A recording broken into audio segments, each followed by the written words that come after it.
Hey, everybody, welcome back to the Chase the Summit podcast. I'm your host, Dave. You probably know me if you're here, and if you don't, that would be kind of surprising because you probably had to search to find this podcast. Today is a solo episode of the podcast. I feel like it's been a while since I've put out any content on the podcast, so I wanted to just talk for a minute and cover some topics that I've been thinking about. I've got a loose script, is that the word I'm looking for, or structure for this episode of the podcast? But yeah, thanks for joining me. If you're new here, make sure to subscribe and follow along on your favorite podcast platform, whether that be, Anchor or Apple or whatever. And, follow along on Spotify as well, because that's actually where I can post some video content. However, this podcast is not in video form. So yeah. Another thing I wanted to cover is I just wanted to give a quick shout out to the Patreon members that have been supporting Chase the Summit since a long time ago. I've got 3 names here of people that have been Patreon members for like almost a year.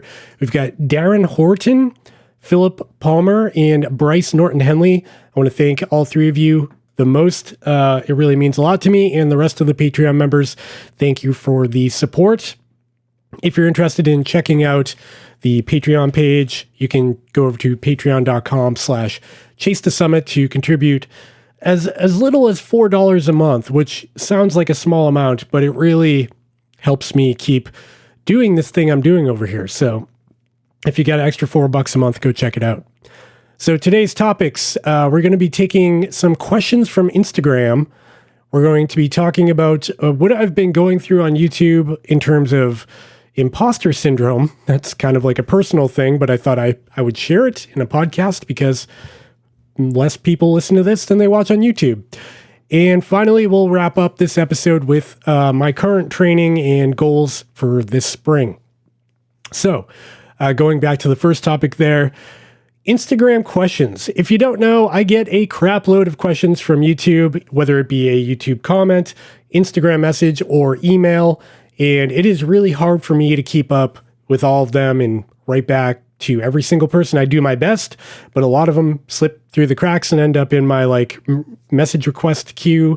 So today I'm going to grab a bunch of those, read them out loud, and then I'm going to address them in real time in this podcast because I feel like that's a good way to cover them and pretty quick. And hopefully the people who wrote them are listening. And if they're not, hopefully somebody who's listening gets some value from this.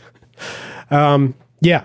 Okay. So with that, the first question we have is from someone named Lena. That's their username. And they say, I was reading your reviews about multiple GPS watches. I'm trying to choose between the Coros Apex and the Garmin Fenix 6S. Maybe you could help me decide. I mainly use my watch for daily use like notifications, weather, steps, etc. But I mostly need it for hiking, through hikes, and backpacking. So I need pretty good battery life and accurate GPS tracking. I also want to use it for short runs and biking, and I saw you tried most of these watches, so I thought you might be able to help me out. The last comment here says, what about the Venue 2? All right, first, Lena, thank you for your question. I really appreciate it, and I'm sorry I didn't get back to you. Hopefully you're listening. Now, to cover your question, the first half, let me break it up. The first half of your question, you mentioned that you're trying to decide between the Coros Apex and the Garmin Fenix 6S. Now, one piece of information missing here, or maybe it's not, is what model of the Fenix 6S are you interested in? Because if it's the base model, it's a lot different than the Pro or Sapphire model. So that might change things, but I'll try to cover this the best I can. Between the two, if we're talking like the base model of the Garmin Fenix 6S, it's pretty comparable to the Apex. They have a lot in common. They've got the same kind of widget layout. They both got pretty decent GPS accuracy, and they both have breadcrumb navigation mapping. I will give the battery life win a landslide victory to the Coros Apex because that's kind of what they're known for. The Coros Apex can go up for like a month without charging, and you can get up to like 30 hours in a GPS activity without needing to charge the watch, which is great. The Fenix 6S, on the other hand, because it's the smaller version of the Fenix 6, you're not going to get that crazy long battery life. In my testing, I would get like between 6 to 9 days of use as like a regular smartwatch with running, scattered in between. And, it's pretty good, but in a GPS activity, you're looking at like 20 to 24 hours of use. So if you're not someone who's running ultra marathons or whatever, you probably won't be bothered by that. If you are someone who's running ultras, or in your case, you mentioned that you're a thru hiker, that might be an issue for you because, thru hiking, you're going to want crazy battery life. But then again, I think I'm not really a thru hiker myself, but I think for the most part, thru hikers generally carry like a little battery pack or a solar panel. So maybe you can charge it every now and then. Okay, now that we've covered that, let's pivot over to talking about the other things you mentioned here: notifications, weather, and steps. For all that stuff, I would prefer the Garmin. It's got a better notification system. You get more information on it, little icons and stuff. The weather widget is way better than on the Coros because the Coros just gives you like a barometric readout. And then the step counting, I found, again, Garmin just to be a little bit better. So in my use case, for all those things, I would go for the Garmin. For battery life and for, longevity, I'd probably lean towards like Coros. And finally, you mentioned, what about the Venue 2? Honestly, in your situation, from what you've explained so far, I would probably say avoid the Venue 2 entirely because the Venue 2 is not going to give you the battery life you want. It's not going to give you any form of navigation, not even breadcrumb like on the Coros Apex or the Phoenix. Really, there's no navigation at all. So it's a cool watch, but it's not really designed for you, I don't think. Anyways, I hope that helps, Lena. Thanks for writing in. Next question. We've got Yusuf. He says, "Hi, dude." Hey, dude. I need your help and I can't decide. Please, can you help me? I'm stuck between the Apple Watch Series 7, 45mm titanium version, or the Garmin Fenix 7X Sapphire. Which one would you recommend, please? And thank you. Okay, this one's kind of loaded, I think. These are two very different devices.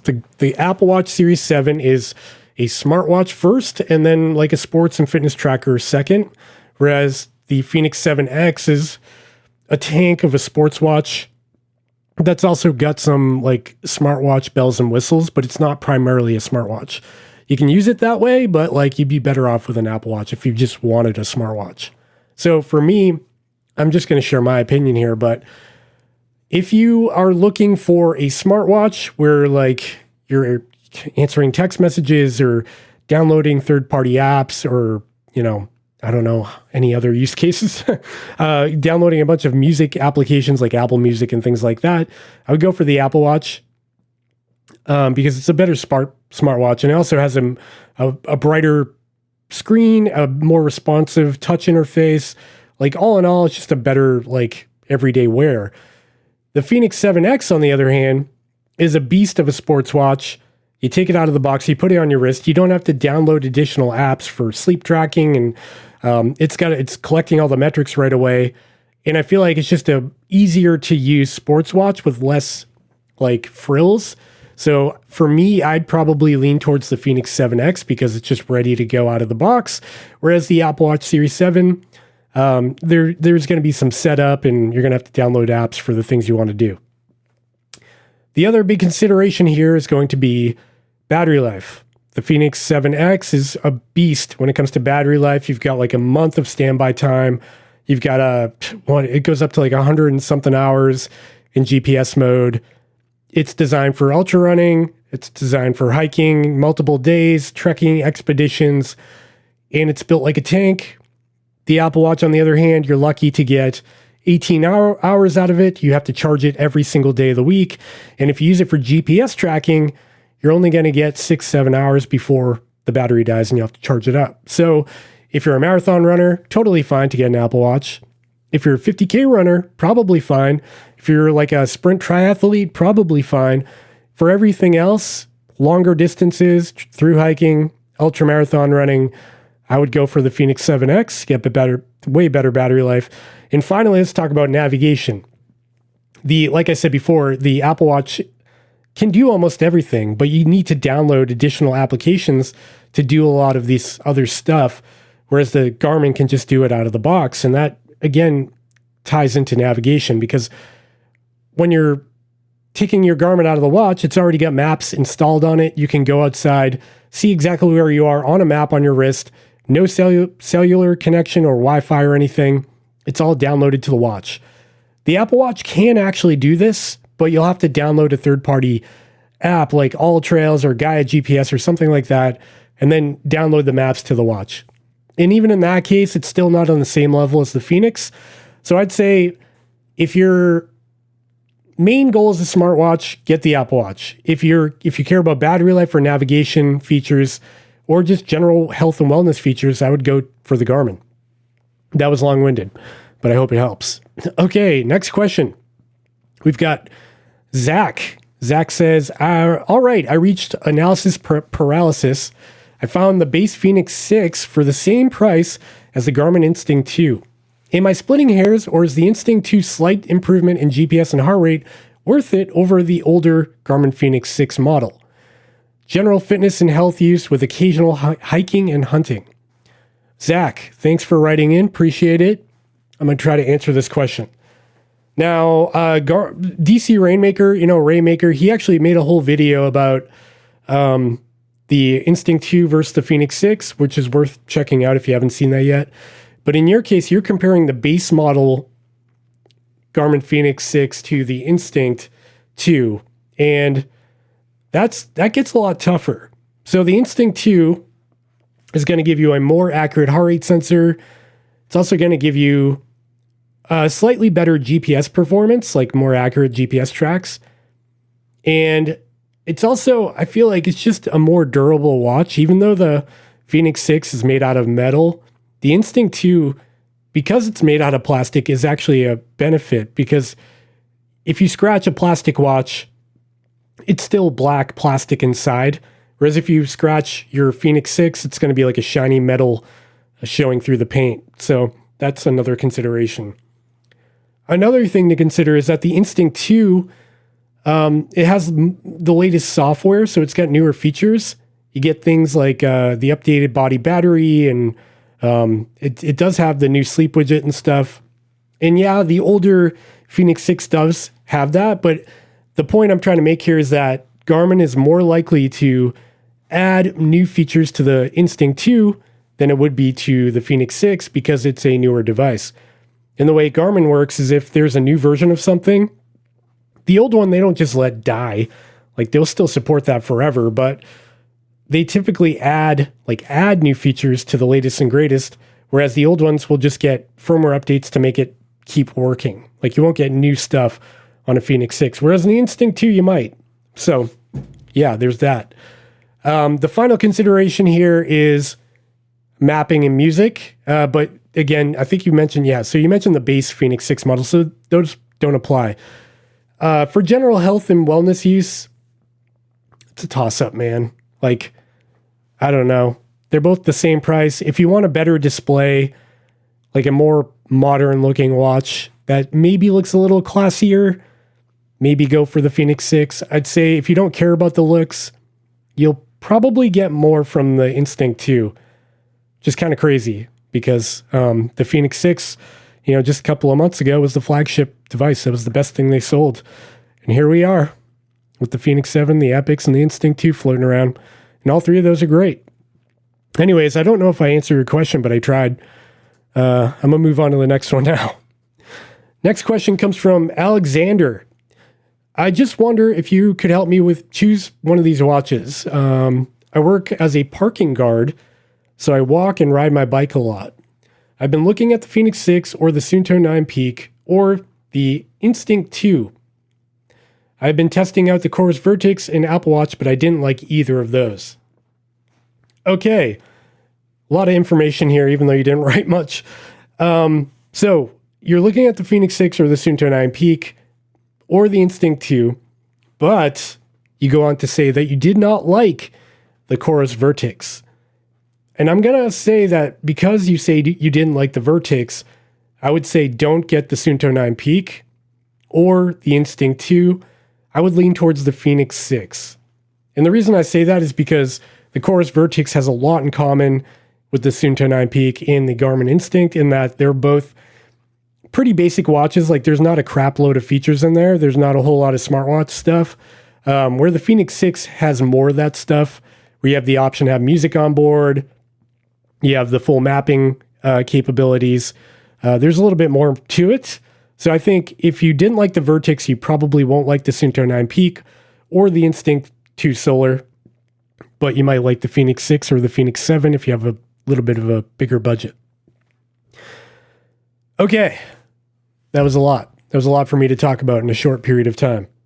I hope that helped answer those questions. So I'm going to stop the questions there. I do have a lot more, but I'll save those for another episode. Now I want to move on to another topic. This is kind of a personal topic in my life that I haven't shared too much about on YouTube. But I've been going through a bit of a like imposter syndrome, I think they call it, where, you know, my YouTube channel has been growing.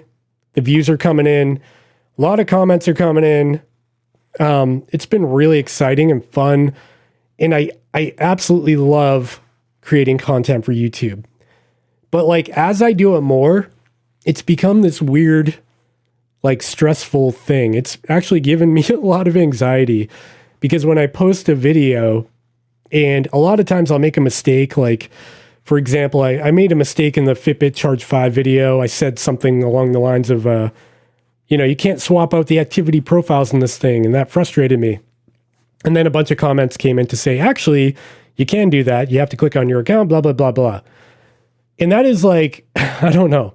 It's super embarrassing for me because like in this space, you try to become, I don't know if I want to use the word authority or an authority, but like an educated person when it comes to all these devices, because I've tested most of them. I'm a huge nerd. I follow the companies. I follow the trends and news and stuff. And you get to a point where you feel like you have all the information you need. But then you put this information out there in a video form and people find flaws and then they pick you apart. And, it gets to be a little bit much. I mean, maybe I'm just kind of fragile, but like the negative comments that come in on YouTube, really, they can dig deep. So lately I've been finding it hard to like find motivation to film because of the fear of what comes down the road when the content finally comes out. And it's weird because this is something I didn't even think about like months ago. It really just came with like the influx of views and kind of the channel blowing up, which to be honest, like I'm super pumped about. Like, don't get me wrong, I'm not complaining here. I guess I am complaining in some way, but like I'm not complaining in the sense that I'm not going to stop doing what I'm doing. I'm like super stoked about the channel. I love making the content. I still have a passion for what I'm doing. I guess I'm just like feeling this pressure of needing to always be right. And, when I see my peers out there, like the DC Rainmakers and the Des Fits and, even some of the smaller channels, when I see them post content, I'm always like, wow, that was so good. How could I even be in the same ballpark as this? And lately I've been kind of struggling with that. But, it's a personal thing. I guess I'm not sure why I'm talking about this. I guess what I'm trying to convey is if you watch the YouTube channel and you're someone who enjoys it and you subscribe and stuff, like just give me a break for a little while because I feel like I'm going through something and I'm trying to really understand like what my place is and how to publish this content without feeling or looking like an idiot. Not like I really care. It's just like, I don't know. Lately, some of the comments have been bothering me a little bit. I mean, I don't want to worry anybody. Like the channel's not going anywhere. I'm still super stoked and I'm still gonna continue to be making videos. So don't worry about that. I guess I just want to share like sort of like behind the scenes look at what I've been feeling. I guess my feelings. I don't talk about my feelings enough on YouTube, so I'll do it over here.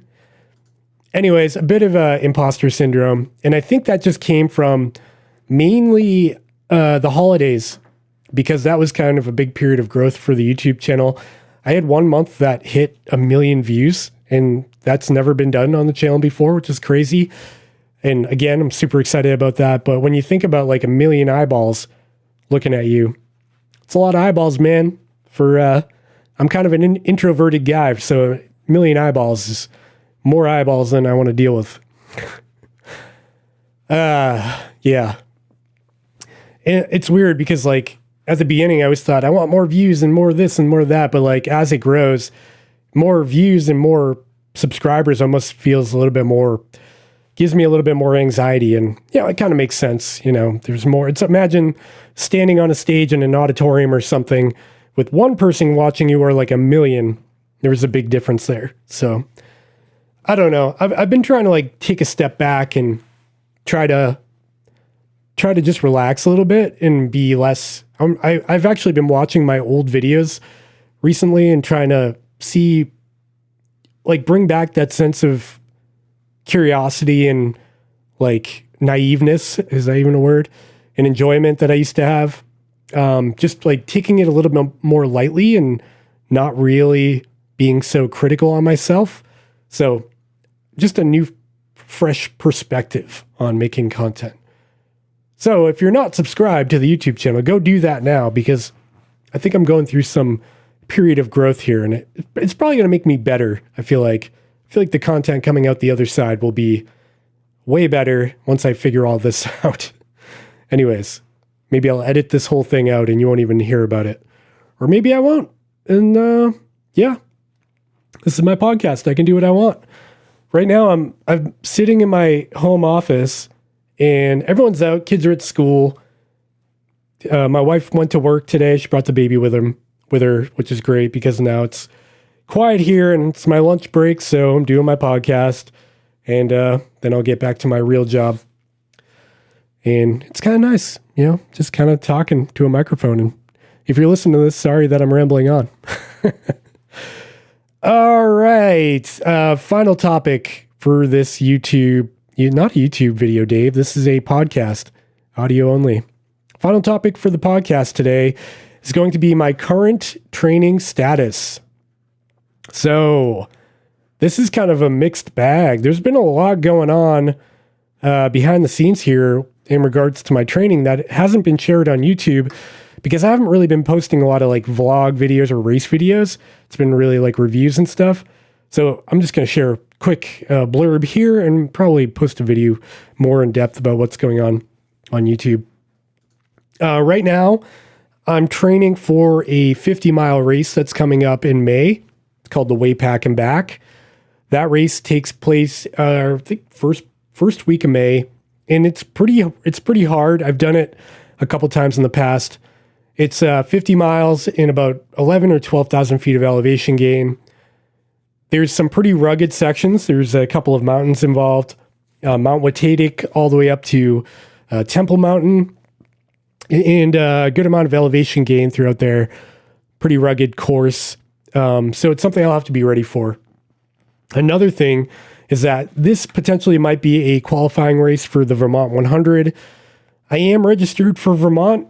I'm not sure if I'll be there or not. I'm intending to be there, but I still need like my volunteer hours and to qualify. And qualifying for Vermont is either a 50-mile race under 12 hours or a 100-mile race under 32 hours, I believe, is the qualifications.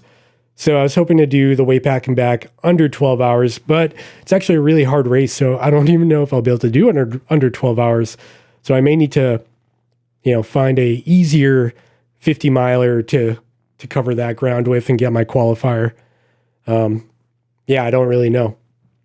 But to go back to current training, it's been going actually surprisingly well.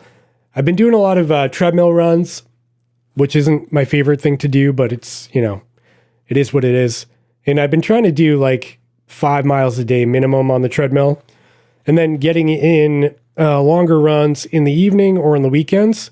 So I've actually had a couple of weeks crack 50 miles, which is great. And some of that was trail, some of that was road, some of that was treadmill. Other weeks are more like 40, but it's like really floating around between 40 and 50 miles per week. And I'm getting my intensity up there. I've been losing a little bit of weight That's intentional. I've been dieting a little bit just because, hauling around 145 pounds is a lot different than hauling around 155 pounds for a race. So if I could lose 10 pounds, that would be nice. Even though I'm not like overweight or anything, I just feel like I perform better when I'm a little bit lighter. And it's not even something, I'm not even doing it for like looks. I guess I am a little bit because summer's coming, but I'm doing it because I perform better when I'm a little bit lighter. So I've been dieting a little bit, cranking up the intensity, getting more miles in, and yeah, I'm feeling pretty strong. It's been a good training block, and I wouldn't even call it a training block because I'm not doing like structured workouts or anything. I'm really doing kind of whatever I want, kind of leveraging a lot of easy miles, and just kind of taking it easy, doing fun stuff, doing some fartlek stuff, some structured workouts, but it's kind of all over the place.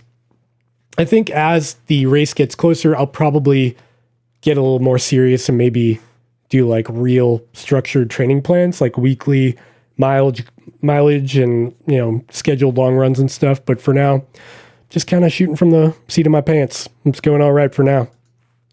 The weather up here in New England and Mass has been getting better. So we've got some warm days up to, I think one day almost hit 70 degrees Fahrenheit.